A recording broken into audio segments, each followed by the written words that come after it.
Welcome students. আজিৰ ভিডিঅ'টোলৈকে মই তোমালোক সকলোকে ওয়েলকাম জনাইছো। আজিৰ ভিডিঅ'টোত আমি ক্লাছ 7ৰ মেথছৰ এক্সাৰসাইজ 8.3 আমি ডিসকাস কৰিম। গতিকে ভিডিঅ'টো স্কিপ নকৰাকৈ প্ৰথমৰ পৰা শেষলৈকে ভালদৰে মন দি চাবা আৰু যদি ভিডিঅ'বিলাক ভাল লাগে চেনেলটো সাবস্ক্ৰাইব কৰিবা, শেয়াৰ কৰিবা। সো আমি স্টাৰ্ট কৰো। এতিয়া আমি কোৱেশ্চন নম্বৰ 8 ৰ পৰা সলভ কৰিম। সো কোৱেশ্চন নম্বৰ 8 ৰ পৰা 11 লৈকে আমাৰ যিকেইটা কোৱেশ্চন আছে সেই কোৱেশ্চন কেইটা আমাৰ সুতৰ ওপৰত আছে। ইয়াৰ আগৰ ভিডিঅ' কেইটাত যিখিনি কোৱেশ্চন আছিল সেই কোৱেশ্চন বিলাক আমাৰ কিছিল প্ৰফিট বা লস বা লাভ লোকসানৰ ওপৰত আছিল। গতিকে ইয়াত অকমান দুই এটা ফৰ্মুলা বেলেগ ফৰ্মুলা ইউজ কৰা হ'ব। গতিকে তোমালোকে ভালদৰে চাই লও। এতিয়া অংকটো সলভ কৰাৰ আগতে অকমান আমি সুতৰ বিষয়ে জানিব লাগিব। ঠিক আছে? ইয়াৰ লগত জড়িত কেইটামান আমাৰ টাৰ্ম আছে বা শব্দ আছে, সেই শব্দকেইটা আমি জানিম। তাৰ পিছত আমি অংকটো সলভ কৰিম বা সমাধান কৰিম। চোৱা, তুমি এজন মানুহৰ পৰা কি ললা? 100 টকা ধাৰ ললা। 100 টকা তুমি ধাৰ ললা, কিন্তু মানুহজনে তোমাক পইচাটো এনে দিয়া নাই। তোমাক এটা শৰ্ত আছে। সেই শৰ্তটো কি? 10% সুতৰ কি? বছৰি। বছৰি মানে এক বছৰ। 10% মানে কি? 100ৰ ভিতৰত 10। বুজি পালা? তাৰমানে তুমি 100 টকা ধাৰ ললা, 10% সুতত বছৰি। তাৰমানে এক বছৰত তুমি কি দিব লাগিব? তুমি এক বছৰত তুমি 100 টকা লৈছিলা নাই? 100 টকাত তুমি কি দিব লাগিব? তাৰ লগত 10 টকা আৰু এটা দিব লাগিব। বুজি পাইছা? হল?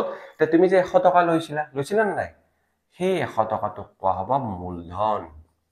ঠিক আছে? যিটো পইচা লৈছিলা তাক কোৱা হ'ব মূলধন।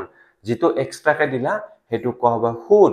10% সুতত ইয়াক কোৱা হ'ব সুতৰ হাৰ। কি সুতৰ হাৰ? বছৰি সুতৰ হাৰ। আৰু এই যে তুমি মূলধনৰ লগত সুদটো যোগ কৰি দিলা সেইটো কোৱা হ'ব সবৃদ্ধি মূল। তাৰ মানে কি? মূল যোগ সুদ। মূল মানে মূলধন আৰু যিটো এক্সট্ৰা দিলা সেইটো সুদ। এটোকে কোৱা হ'ব সবৃদ্ধি মূল। ঠিক আছে? এতিয়া এইকেইটা শব্দ ইংলিছতো কম। মূলধনক ইংলিছত কোৱা হ'ব প্ৰিন্সিপাল। সুতক ইংলিছত কোৱা হয় ইন্টাৰেষ্ট। সবৃদ্ধিমূলক কোৱা হয় এমাউন্ট। সুতৰ হাৰক কোৱা হয় ৰেট অফ ইন্টাৰেষ্ট। আৰু এই বছৰটো যিটো বছৰি কৈছে এইটো কোৱা হয় টাইম পিৰিয়ড, সময়। ঠিক আছে? তো এইকেইটা মই সাইডত লিখি ৰাখিম। তো এইখিনি কথা তোমাক বুজাই দিল। এতিয়া আমি একচুয়াল কোৱেশ্চনটো সলভ কৰিম। হ'ব? চোৱা ইয়াতে কি কৈছে? শতকৰা বছৰি 8 টকা সুতত। শতকৰা বছৰি এইটো হ'ব সুতৰ হাৰ। মানে বছৰি কিমান টকা দিয়া হয় এইটো হল সুতৰ হাৰ। 5000 টকা দিয়া হৈছে নহয়, এইটো হয় মূলধন। 3 বছৰ এইটো কোৱা হয় সময়। তো সুদ লাগে আমাক। সব মই লিখি লৈছো। সব প্ৰথমতে মূলধন লিখি লৈছো। মূলধনক ইংলিছত পি বুলি কয়। পি মানে প্ৰিন্সিপাল। 5000 টকা সুতৰ হাৰ যেটো শতকৰা বুলি দিয়া আছে 8 টকা। সুতৰ সময় মানে কিমান সময়ৰ কাৰণে? 3 বছৰ। আৰু আমাক কি লাগে? সুদ লাগে। ঠিক আছে? তো ইয়াৰ কাৰণে আমাৰ এটা এই সুদ উলিয়াবৰ কাৰণে আমাৰ এটা ফৰ্মুলা আছে। গতিকে আমি সেই ফৰ্মুলাটো ইউজ কৰিম। হ'ব? আমাৰ সুদ দুই প্ৰকাৰৰ আছে। এটা আছে সৰল সুদ, এটা আছে মিশ্ৰ সুদ। ঠিক আছে? আমি যিটো সুদ উলিয়াইছো আমাৰ হেতু কি হয়? সদায় হেতু আমাৰ সৰল সুদ হয়। যদি মিশ্ৰ সুদৰ কোৱেশ্চন থাকে তাক মিশ্ৰ সুদ বুলি লিখা থাকে। ঠিক আছে? সো এটা যেটো অকল সুদ বুলি লিখা আছে এটো সৰল সুদ। সৰল সুদৰ ফৰ্মুলা, সৰল সুদক আমি আই বুলি কওঁ, ইন্টাৰেষ্ট। গতিকে বা এসআই বুলিও কোৱা হয়। ফৰ্মুলাটো হৈছে p * r * t/100। p পূৰণ r পূৰণ t/100। তে p মানে কি? p মানে হৈছে প্ৰিন্সিপাল, যেটো মূলধন আছে। মূলধনক p বুলি কোৱা হয়। 5000 লিখিলো। 5 r কিমান আছে? r মানে ৰেটটো, সুতৰ হাৰটো 8 আৰু t হৈছে 3 বছৰ। হয়নে? 3 তলত কিমান 100 আছে? এটা ক্যান্সেল কৰা। এটো তলৰ সংখ্যা এটা শূন্য, ইয়াৰ এটা শূন্য ক্যান্সেল। ইয়াৰ এটা শূন্য, ইয়াৰ এটা শূন্য ক্যান্সেল। তলত 1 থাকিল। তো আমি জানো 1 থকা নথকা একে কথা। ওপৰৰ সংখ্যা কেইটা? ওপৰত কি কি থাকিল? ওপৰত থাকিল 50 পূৰণ 8 পূৰণ 3 1200 টকা। ঠিক আছে? তো আমি গম পালো যে সৰল সুদ কিমান পালা? আমি 1200 টকা পালো। ঠিক আছে? এতিয়া আমাৰ এনসাৰটো কি? এনসাৰটো কি? যে শতকৰা বছৰি 8 টকা সুতত 5000 টকাৰ 3 বছৰৰ সুদ কিমান হ'ব? 1200 টকা। তো বুজি পাইছা নিশ্চয়? একদম সিম্পল। খালি মনত ৰাখিব লগা কথা এটা হল যে পি আৰু টি এ কি বুজায় সেইকেইটা মনত ৰাখিবা। এইকেইটা লিখি দিছো মই। এইকেইটা তোমালোকে অলপ মনত ৰাখিল। ইয়াৰ যিকেইটা প্ৰথম আখৰ সেইকেইটা ইয়াৰ কাৰণে ইউজ কৰা। মূলধনৰ কাৰণে ইয়াৰ প্ৰথম আখৰ পি, সুতৰ হাৰৰ কাৰণে আৰ, সুতৰ সময়ৰ কাৰণে টি আৰু সুতৰ কাৰণে আই। এইকেইটা আমি ব্যৱহাৰ কৰোঁ। তো এইকেইটা মনত ৰাখিবা। হ'ব? ঠিক আছে। এতিয়া এই কোৱেশ্চনটো চাবা। এটা কি কৈছে যে ডালিমে এবছৰৰ বাবে প্ৰথম কথা কিমান সময়? এবছৰ বাবে বছৰি 5% হাৰত। এই যে মনত আছে না? 5% হাৰত, তাৰমানে এইটো সুতৰ হাৰ। তো 120 টকা তেওঁ কি দিছে? সুদ দিছে। আমাক ডাইৰেক্টলি ধৰি দিয়া আছে 120 টকা সুদ দিছে। এইটো কিমান? এইটো হয় আই। হল না? তো তো তেওঁ কিমান টকা ধাৰলৈ লৈছিল তেওঁ কিমান টকা ধাৰলৈ লৈছিল হা তাৰমানে তেওঁ প্ৰথমতে কিমান টকা লৈছিল হেতুক আমি কি বুলি কওঁ হেতুক আমি প্ৰিন্সিপাল বা মূলধন বুলি কওঁ হা আৰু এটো কি হ'ব এটো হৈছে আমাৰ আৰ ৰেট অফ ইন্টাৰেষ্ট সুতৰ হাৰ 5% কিমান টকা সুদ দিয়ে 120 টকা সুদ দিয়ে হেতু ইন্টাৰেষ্ট আৰু কিমান টকা লৈছিল হেতু প্ৰিন্সিপাল আৰু এই বছৰি এবছৰ বুলি কৈছে নহয় এটো হৈছে আমাৰ টাইম ঠিক আছে তো এটা মই লিখি লৈছো সময় দিয়া আছে এবছৰৰ বাবে হা সুতৰ হাৰ কিমান 5 আছে না 5% আছে না গতি সুতৰ হাৰ 5 সুদ কিমান 120 টকা সুদ দিয়ে গতিকে আয় সমান 120 টকা আমাক কি লাগে কিমান টকা ধাৰলৈ লৈছিল মানে মূলধন প্ৰথমতে কি লৈছিল মূলধনটো কিমান আছিল ঠিক আছে সো আমি সূত্ৰটো ব্যৱহাৰ কৰো আমি জানো যে সৰল সুদ i = p পূৰণ r পূৰণ t / 100 ঠিক আছে তো ইয়াত যিকিটা মান দিয়া আছে হেকিটা বহাই ল p ৰ মান দিয়া নাই তো r ৰ মান দিয়া আছে 5 t ৰ মান দিয়া আছে টাইম দিয়া আছে 1 বছৰ আৰু সুদ দিয়া আছে 120 ঠিক আছে 5 আৰু 100 আমি কটাকটি কৰি লওঁ 5 1 * 5 এফালে কিমান থাকিল 20 থাকিল হা ওপৰত চোৱা p পূৰণ 1 পূৰণ 1 1 * 1 আৰু সেই একটো p ৰ লগত পূৰণ কৰিলে কিমান হ'ব p হ'ব গতিকে ওপৰত থাকিল p তলত থাকিল 20 আমি সৰল সমীকৰণ কৰি আছো আছে না নাই তো 20 টো হেফালে কি আছে হৰৰ তলত আছে কি হৈছে হৰ হৈ আছে হৰ মানে কি হি হলে হৰণ হৈছে গতিকে যদি মই বাওফালে লৈ আহো কি হ'ব হি আমাৰ পূৰণ হ'ব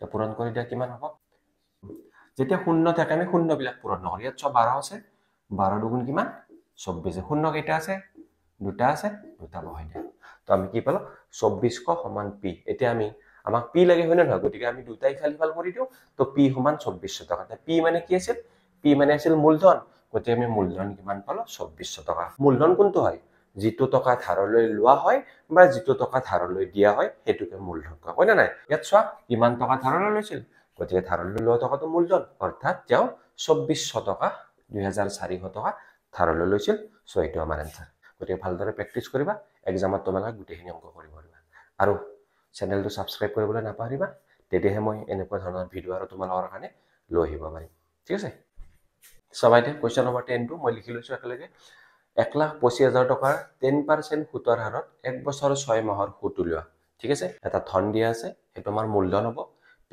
1,25,000 টকা ঠিক আছে সুতৰ হাৰ দিয়া আছে যেটো আমি কি বুলি কওঁ r বুলি কওঁ কিমান দিয়া আছে 10% মানে 10 সুতৰ হাৰটো সদায় পাৰ্সেন্টেজত থাকে গতিকে ইয়াতে আমি হাৰ লিখিলে পাৰ্সেন্টেজটো আমি নৰমালি নিলিখো হৈ গল সুতৰ সময় কিমান দিয়া আছে 1 বছৰ 6 মাহ হা আমি কি উলিয়াব লাগে সুদ উলিয়াব লাগে এতিয়া এই অংকটোত সবতকে গুৰুত্বপূৰ্ণ কথা এটা আছে হেতু হৈছে সুতৰ সময়টো সুতৰ হাৰবিলাক সদায় আমি কি কৰিব লাগে বছৰি হৈ থাকে থাকে না নাই আমি সুদ উলিয়ালো 1 বছৰৰ কাৰণে 2 বছৰৰ কাৰণে 3 বছৰৰ কাৰণে এনেকে বছৰ হিচাপত উলিয়াও হা এই অংকটোত চোৱা ইয়াত কি দিয়া আছে বছৰৰ লগতে মাহ দিয়া আছে হা আমি কিন্তু মাহত উলিয়াব নোৱাৰো সদায় সুতৰ সময়টো সদায় বছৰত থাকিব লাগিব গতিকে 1 বছৰ 6 মাহত আমি বছৰলৈ নিব লাগিব কেনেকে নিবা চাবা 1 বছৰ 6 মাহ এনেকে লিখিব পাৰি 1 বছৰৰ লগত 6 মাহ যোগ কৰি দিল হা জানা না 6 মাহক কিমান বছৰ হয় কেনেকে উলিয়াব লাগে তো আমি 6 মাহক বছৰলৈ নিব লাগিলে 12 ৰে হৰণ কৰি দিব লাগিব ঠিক আছে যেহেতু 12 মাহৰ 1 বছৰ হয় নহয়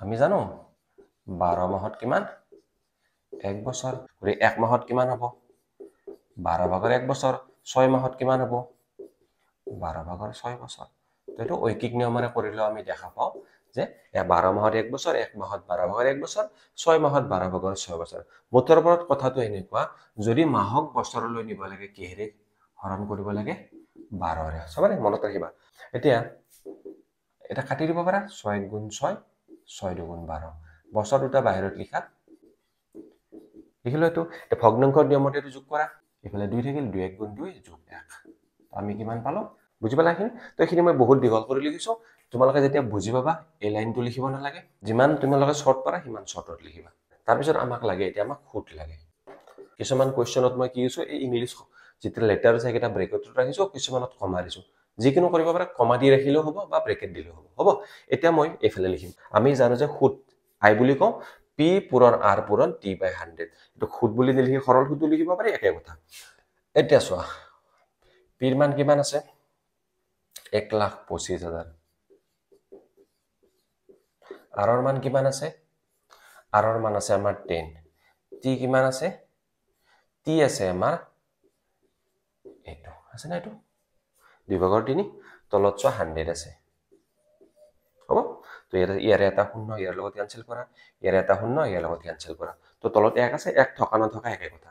চ' মই ওপৰৰ লাইনটো আকৌ এবাৰ লিখিছোঁ। 1 2 5 শূন্য থাকিল, এইফালে 10 থাকিল, এইফালে থাকিল 2/3। ঠিক আছে, এইখিনি ঠিক আছে। তো দুটা শূন্য কেঞ্চেল হৈছে, গতিকে 1 2 5 0 আছে, ইয়াতে 10 আছে 3। চ' এইটো কি তলৰ সংখ্যা, এইটো কি গোটা সংখ্যা, গতিকে ওপৰৰ সংখ্যা 2 1 গুণ 2 থাকিল 2 5 গুণ 10। এতিয়া তলত অকল 1 থাকিল, তো 1 থকা নথকা একে কথা। তো ইয়াত আহা 1 2 5 0 পূৰণ 5 ইনটু বা পূৰণ 3, তিনিটা পূৰণ কৰি দিওঁ আমি। তো এইটো হৈছে আমাৰ এনচাৰ। গতিকে আমি 1,25,000 টকাৰ 10% সুতৰ হাৰত 1 বছৰ 6 মাহৰ সুত কিমান পালো? 18,750 টকা। ঠিক আছে, এতিয়া আমি কুৱেশ্যন নম্বৰ 11টো সলভ কৰিম। চ' ইয়াতে কি দিয়া আছে? শতকৰা বছৰি 12 টকা সুতত 1500 টকাৰ 2 বছৰ 9 মাহত সুত আৰু সমৃদ্ধি মিলি লোৱা। চ' কিবা এটা টকা দিয়া আছেনে নাই? এইটো কি হ'ব? প্ৰিন্সিপাল। 2 বছৰ 9 মাহ, এইটো কি? এইটো সুতৰ সময়, মানে টাইম পিৰিয়ড। শতকৰা বছৰি 12 টকা, সেইটো কি হয়? সেইটো হৈছে আমাৰ সুতৰ হাৰ। কি লিখিম আমি? আৰ। হ'ল। তো আমাক কি লাগে? সুত লাগে, তাৰ মানে আই লাগে। আৰু কি? সবৃদ্ধিমূল। সবৃদ্ধিমূল মানে এমাউণ্ট। ঠিক আছে, ইয়াতে মই লিখি লৈছো। ইয়াতে সুতৰ হাৰ দিয়া আছে, যিটো আমি শতকৰা বছৰি 12 টকা বুলি কৈছো। শতকৰা বছৰি যেতিয়া থাকিব সেইটো হৈছে আমাৰ, চোৱা ইয়াত চোৱা, শতকৰা বছৰি 12 টকা, তাৰমানে এইটো কি? শতকৰা বছৰি যেতিয়া থাকিব সেইটো আমি জানো যে এইটো সুতৰ হাৰ, যাক ইংলিছত আমি ৰেট অফ ইণ্টাৰেষ্ট, আৰ। তো এইটো 12 লিখিছো। তো ইয়াত মই কি টকা লিখা নাই, কিয় লিখা নাই চাবা। যেতিয়া সুতৰ হাৰ বুলি কোৱা হয় তেতিয়া আমি এনেকে লিখো ইংলিছত। শতকৰা বছৰি, বছৰি বুজিলো যে সুতটো আমাৰ কি হয়? বছৰিকেট কাউণ্ট, বছৰত কাউণ্ট কৰা হয়। এটা হৈছে শতকৰা কেইটকা? 12 টকা। শতকৰা 12 টকা মানে কি? শতকৰা 12 টকা মানে হৈছে 12% বা 12%। গতিকে যিহেতু আমি আৰ বুলি লিখিছো, গতিকে ইয়াতে দুটাৰ পাৰ্চেণ্টটো উঠাই পেলাই আৰৰ মান আমি কি লিখিছো? সুতৰ হাৰ 12 লিখিছো। হ'ব। সুতৰ সময়টো চবতকে দৰকাৰী, 2 বছৰ 9 মাহ। আগতেও কৈছো মাহত কেতিয়াও গণনা নকৰে, গতিকে সেই মাহটো বছৰলৈ নিব লাগে। 2 বছৰ 2 লিখিলো, যোগ 9 মাহ। চোৱা, আমি আগতেও কৈছো যেতিয়া মাহৰ পৰা বছৰলৈ নিব লাগে, সৰু একক, বছৰটো কি? ডাঙৰ একক। যেতিয়া আমি সৰুৰ পৰা ডাঙৰলৈ নিম, সদায় আমি কি কৰো? হৰণ কৰো। কিহেৰে হৰণ কৰিম? 12ৰে হৰণ কৰিম। কিয়? কাৰণ 1 বছৰত 12 মাহ। হৈ গ'ল। কেঞ্চেল কৰা। 3 3 গুণ 9, 3 4 গুণ 12। বছৰ এইখিনি থাকিল। চোৱা, হৰ কি আছে? 4। হৰটো লিখি ললো। এনেকুৱা যেতিয়া তোমাৰ এটা গোটা সংখ্যা আৰু এটা প্ৰকৃত ভগ্নাংশ থাকে, তেতিয়া চোৱা আমি এনেকে পূৰণ কৰো। কিমান হ'ব? 2 4 গুণ 8 লিখিলো। ওপৰত কি আছে? 3 আছে। চ' আমি কিমান পালো? 4/11। এইখিনি তোমালোকে ভালদৰে বুজি ল'বা। তো এইখিনি পালো। আমি আৰৰ মান পালো, আৰ পালো, পি পালো, টি পালো। আমাক কি লাগে? সুত লাগে। এইটো আমাক লাগে। আৰু এটা বস্তু লাগে, সবৃদ্ধিমূল। সবৃদ্ধিমূলক আমি ইংলিছত কওঁ এ। এ মিনছ এমাউণ্ট। মই এটা লিখি দিছো। ইংলিছত এমাউণ্ট মানে হৈছে সবৃদ্ধিমূল। তাক আমি এইটোৰে ষ্টাৰ্টিং লেটাৰ এৰে আমি মিন কৰো। ঠিক আছে, মই তলত লিখিম নেক্সট ষ্টেপটো। আমি জানো যে আই ইকুৱেল টু পি পূৰণ আৰ পূৰণ টি/100। ঠিক আছে, এতিয়া পিৰ মান কিমান? 1500। পিৰ মান পালো। আৰৰ মান কিমান? ৰেট কিমান আছে? ৰেট আছে 12। টিৰ মান কিমান আছে? সময় কিমান আছে? 4/11। ঠিক আছে, 100। ঠিক আছে, চাবা এইটো শূন্য, এইটো শূন্য কেঞ্চেল, এইটো শূন্য, এইটো শূন্য কেঞ্চেল। আৰু এক লাইন লিখি দিছো, যিহেতু একটো প্ৰয়োজন নাই গতিকে আমি নিলিখো। এতিয়া চোৱা, এই 4টো তলৰ সংখ্যা, 4 1 গুণ 4। 12টো ওপৰৰ সংখ্যা, 4 3 গুণ 12। আকৌ তলত 1 আহিছে, একটো আমি নিলিখো, গতিকে আমাৰ কি থাকিল? 15 পূৰণ 3 পূৰণ 11। এইকেইটা আমি পূৰণ কৰি দিম। 495। তো এইটো আমি কি পালো? এইটো আমি সুত পালো। তাৰমানে শতকৰা বছৰি 12 টকা সুতত 1500 টকাৰ 2 বছৰ 9 মাহৰ সুত কিমান? 495 টকা। ঠিক আছে, তো মই নেক্সট ষ্টেপত যাম। এইখিনি মই মুচি দিছো। এতিয়া চাবা, আমাক কি লাগে? সবৃদ্ধিমূল লাগে। আকৌ চোৱা, সবৃদ্ধিমূল মানে কি? মই প্ৰথমতে কৈছিলো, যেতিয়া আমি কিবা এটা পইচা সুতত লওঁ, যদি মই 10% সুতত লওঁ, 100 টকাত 10 টকা মই বছৰৰ শেষত দিব লাগে। ঠিক আছে, এইটো এক্সট্ৰাকে দিব লাগে, হয়নে নহয়? গতিকে বছৰৰ শেষত মই কিমান টকা দিম? মই মুঠ 110 টকা দিম। সেই 110 টকাটোত কি কি থাকে? মই লোৱা পইচাটো থাকে। লোৱা বা দিয়া পইচাটোক কি কয়? প্ৰিন্সিপাল কয়।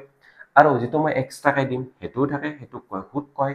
সেই দুটা লগ লাগি পেলাই যিখিনি পইচা দিওঁ সুদ আৰু মূল, ইংলিছত ইয়াক কোৱা হয় এমাউণ্ট বা অসমীয়াত কোৱা হয় সবৃদ্ধি মূল।